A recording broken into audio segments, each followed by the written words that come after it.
Welcome to our 10th Lunch and Learn session in the Teacher Bordered Classroom series from the Educational Service Center of Northeast Ohio. I'm Stephanie DeMichael.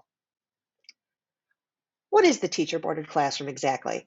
Well, it's a term I accidentally created in 2015 when postulating that in a 21st century classroom, students should look more like free-range chickens, and teachers should look more like chicken farmers, guiding, observing, and moving around the perimeter, but basically letting the flock do what it was meant to do.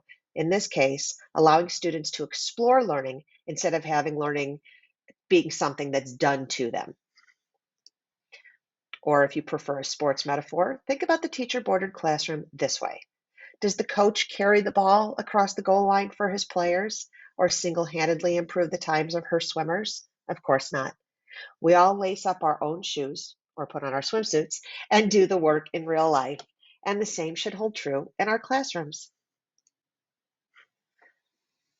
Now, I'm Stephanie DeMichael, and I've spent 24 years developing new ways to do old things, and the last 7 years supporting teachers as they've shouldered that task too.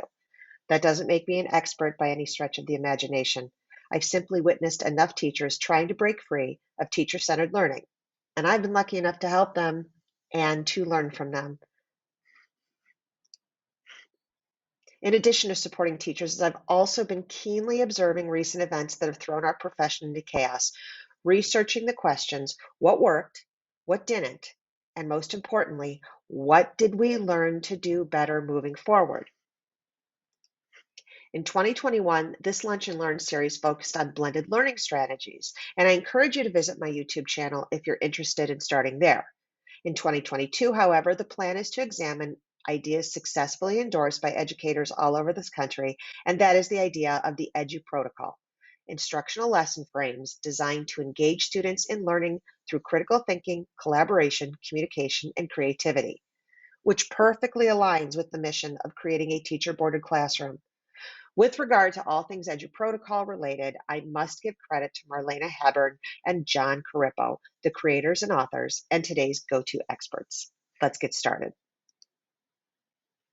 Again, an EduProtocol is simply a framework that can be used in all content areas and all grade levels.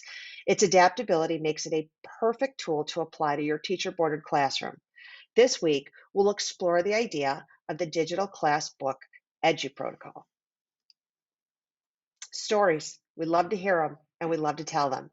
Have your students written their own stories? Have you ever considered writing a whole class book?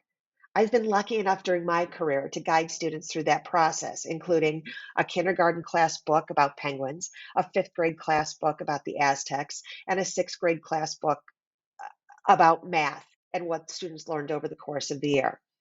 Using a slides format makes digital class books creations possible, and that, my friends, is what today's Lunch and Learn is all about. Here's how it works. Students create a collaborative class book using a slide deck, PowerPoint, Keynote, Google Slides, whatever you choose. Each student writes one page or one part of the book, or two students can write a section together. I've seen this done. In fact, I know a middle school social studies teacher who dropped the textbook years ago, and each new year has his students write a class textbook as they learn. I've seen this activity done for any age level and any subject area, but of course, it's important to give students a little boost, so to speak. We work better together, so chunk tasks into groups, provide a model to follow, like a template. And by the way, I've got plenty of those to share with you coming up shortly.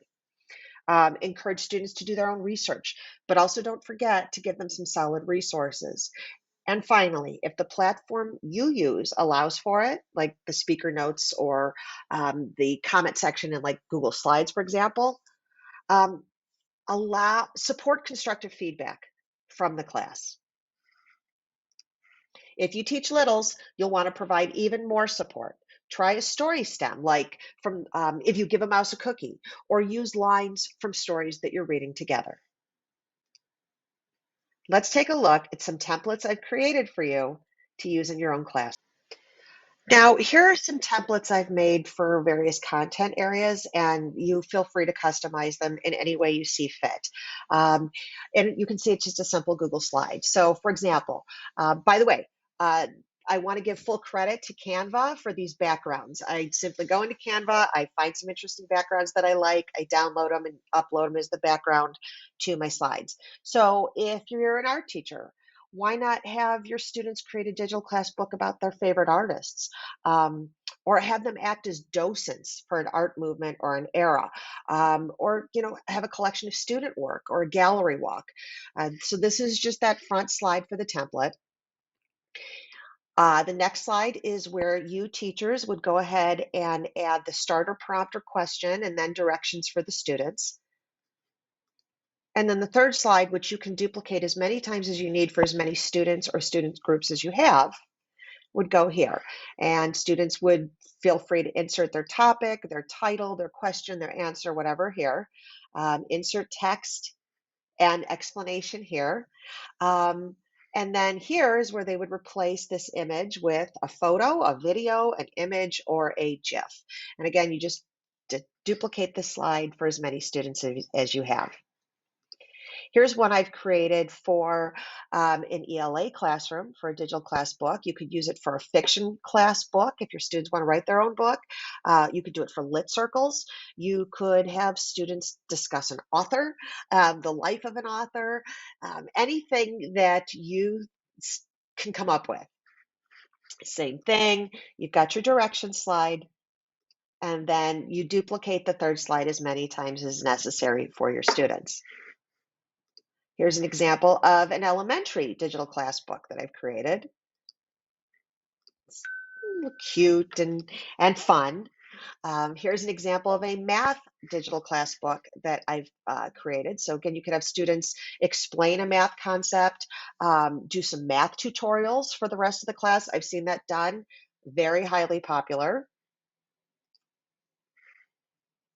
And finally, I have a science digital class book. So you could use this for students to explain a science concept, conduct a lab experiment, have a virtual science fair, your direction slide, and then your slide to duplicate for your students or student groups. Now, just because I don't have like history here or phys ed or world languages doesn't mean that you can't do that yourself. I simply just take one of these slide decks that you have here, go into Canva, it's free for educators, find a background that you like, download it and upload it yourself and use these as models to follow. All of these templates, by the way, are available in the Wakelet board that I have curated for you, and it's in the comments below. Here's one additional thing to consider with your digital class books. Find an audience beyond the classroom. In his book, Drive, The Surprising Truth About What Motivates Us, author Daniel Pink affirms that purpose, or when it's clear why the work in question is important, it's an internal motivator for human beings. So remember those kindergartners who wrote the Penguin book? Well, we made it available for free on iTunes, and it got downloaded all over the globe. The fifth grade book about Aztecs, we recorded and uploaded to YouTube. And that sixth grade book about math became a tutorial resource for next year's incoming sixth graders. Consider digital class books less of a project and more of a contribution to the world. And there you have it, an immersive alternative to sharing knowledge. EduProtocols allow you to let students explore and to be a very present part of their own learning. And it also allows you to do what you do best, be the supportive coach.